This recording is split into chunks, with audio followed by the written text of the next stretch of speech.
के NGO partners के हमारे मुख्य अतिथि भाई बोमा जी, आयुष मंत्री हिमाचल प्रदेश सरकार, इनके साथ जो अन्य ओपीएस वाली सरकार, अब कांग्रेस सरकार के साथ ओपीएस वाली सरकार का नाम भी जुड़ गया है। हम बार बार यही लिखते हैं कि अब की बार ओपीएस वाली सरकार। तो ओपीएस वाली सरकार के जो हमारे प्रतिनिधि यहाँ पहुंचे हैं, उनका भी मैं जिला कांगड़ा की तरफ से हार्दिक स्वागत करता हूं। आज बड़ी खुशी की बात है कि जब भी हमारा कोई भी आयोजन हुआ है, हमारे पास कुर्सियां हमेशा कम पड़ी हैं। ये एक प्रमाण है, ये प्रमाण है हमारी एकता का। और पिछले 2 साल से बिना मान्यता के काम हम कर रहे हैं और बेहतर काम कर रहे हैं, इस चीज का हमें गर्व भी है।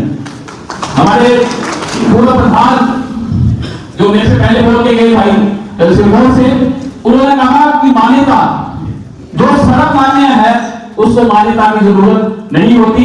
लेकिन आज मैं चाहूंगा माननीय मंत्री जी थोड़ा सा इशारा हमारे साथियों को जरूर देके जाए अपनी तरफ से। और हमें पता है कि मान्यता जब भी मिलेगी हमें ही मिलेगी और हमारे काम लगातार हो रहे हैं, लेकिन अभी भी कर्मचारियों की बहुत सी मांगे हमारे साथियों की लंबित है, जिसके लिए एक प्रॉपर मंच जैसे जेसीसी बैठक जो होती है उसमें उन मांगों को रखा जाता है। तो उसके लिए हम चाहते हैं कि वो जल्द से जल्द भाई प्रदीप जी के साथ जो है वर्तमान सरकार एक बैठक करे और उसमें कर्मचारियों की मांगों का हल हो। आज जिला मंडी हमारे एमपीएससी का जब आंदोलन हुआ, जिला मंडी का बहुत बड़ा योगदान हर आंदोलन में रहा। लेकिन हमारे अपने साथी जो पूरे 5 साल जिन्होंने हमारे साथ संघर्ष किया, लास्ट में बर्दियां बदल गए और लास्ट में बर्दियां बदल के विरोधियों के साथ शामिल हो गए। तो उस 5 साल के संघर्ष का क्या परिणाम हुआ जब आप वोट भी दूसरी तरफ ले लो। और यही कारण है आज की डेट में हमें दुख होता है कि जिला मंडी में सिर्फ एक ही ओपीएस वाली सरकार का प्रत्याशी है। आप सभी को समझना होगा, चलो उस समय तो आपको लग रहा था कि हमारा मुख्यमंत्री चला जाएगा, लेकिन मुख्यमंत्री के चक्कर में आपको ना विधायक मिल पाए ना मंत्री मिल पाए। तो इस बार उस समय आपके मन में ये डाउट हो सकता है, मैं नहीं कहता कि सारे कर्मचारियों ने वोट नहीं दिया। आज भी पोस्टल बैलेट लीड मंडी की आप उठा के देखेंगे तो 5 विधानसभा क्षेत्रों में पोस्टल बैलेट की लीड जो है वो कांग्रेस सरकार की है, सीट में से एक आई है। लेकिन जिस तरह से मंडी का प्रभाव था उसको हम तोड़ नहीं पाए और उसको हम कैश नहीं कर पाए। इस चीज का ये दुख होता है कि आज जो है मंडी में भाई प्रदीप ठाकुर जी के साथ इतना अच्छा बैकअप नहीं है, क्योंकि यहाँ के विधायक बहुत कम है। तो इस बार आप प्लान करिए। उस समय आपके मन में डाउट हो सकता था कि पता नहीं पेंशन होगी कि नहीं होगी, अब तो बिल्कुल क्लियर पेंशन है। भाई सैलरी बैठे हैं, सैलरी आपकी पेंशन शुरू होगी ना, कितनी मिल रही है? 1 लाख पेंशन मिल रही है। और मंडी से पहले शिमला गए थे, खुशी इस बात की है, लेकिन जैसे कुछ बहुत से कर्मचारी ऐसे हैं जिन्होंने वोट को उधर दिया है लेकिन पेंशन सुखी से वाली ले रही है। ओपीएस का फॉर्म भरने की जब नौबत आई तो सबसे पहले तस्वीरों में वो नजर आए जो किशन रिपीट में शामिल थे। दिखे ना, शर्म तो उनको भी आई होगी कि वोट हमने कहां दिया और पेंशन हम सुखी वाली ले रही है। तो लेकिन अब तो बिल्कुल आपके सामने प्रमाण है, आपके सामने उदाहरण है। और अब अगर भी आपकी मंडी नहीं सुनता तो मिशन रिपीट हमारा जो मेन 2022 का फोकस है वो हम कामयाब नहीं हो पाएंगे। और मुझे पूरा विश्वास है जो मंडी से कम सीटें आई हैं 2022 में उसकी भरपाई मंडी करेगा और सरकार रिपीट करेगी। उसके लिए आपको विश्वास रखना होगा अपने आप पे, अपनी सरकार पे और अपने प्रत्याशी पे। जब तक आपका अपने प्रत्याशी पे विश्वास नहीं होगा कि ये आपके साथ खड़े रहेंगे। आज जिला कांगड़ा की मैं बात करता हूं, हमारे 10 विधायक जो हैं ओपीएस वाली सरकार से जीत के आए हैं, 10 विधायक। और जहां भी खड़े हो जाते हैं हमें रिकॉग्नाइज करते हैं, पहचानते हैं, क्योंकि हमने उनके साथ खुल के काम किया है। हमारी कंप्लेंटें हुई, एफआईआर हुई हमारे पे, और उनको पता है कि इन्होंने हमारे साथ काम किया है। और अगर काम किया होता तो बेशक प्रत्याशी बेशक काम किया हो, लेकिन उसको पता होता है कि इस बंदे ने मेरे लिए काम किया है। तो खुद के चले, जो मिला है वो एक सपने के समान था। हम लेके चले थे, और वो सपना वर्तमान सरकार ने उस समय दिया जब सरकार में की पहली कैबिनेट की बैठक हुई। माननीय मुख्यमंत्री जी इसको 2026 में भी दे सकते थे, 2022 में भी दे सकते थे।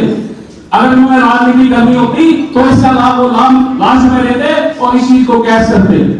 लेकिन मैं आपको बताऊं 2026 और 27 में देते तो हमारे ही कुछ कर्मचारियों के मनों में यह आ गया था कि पता नहीं यार ये किस तरह की है। अब 5 साल आपके सामने ओपीएस हो गई है, 5 साल आपके सामने उन्होंने बिना किसी राजनीति के लाभ के इसको बहाल किया है।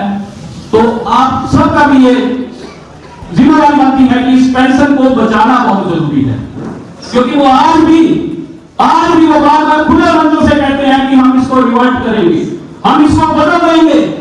तो जब इन लोगों की सोच ऐसी है तो उनको सत्ता में से बाहर रखना है हमेशा के लिए। अगर वो लोग दोबारा सत्ता में आए तो 1 मिनट नहीं लगाएंगे। हमारे कर्मचारी बोलते हैं विधानसभा में कानून बनाओ।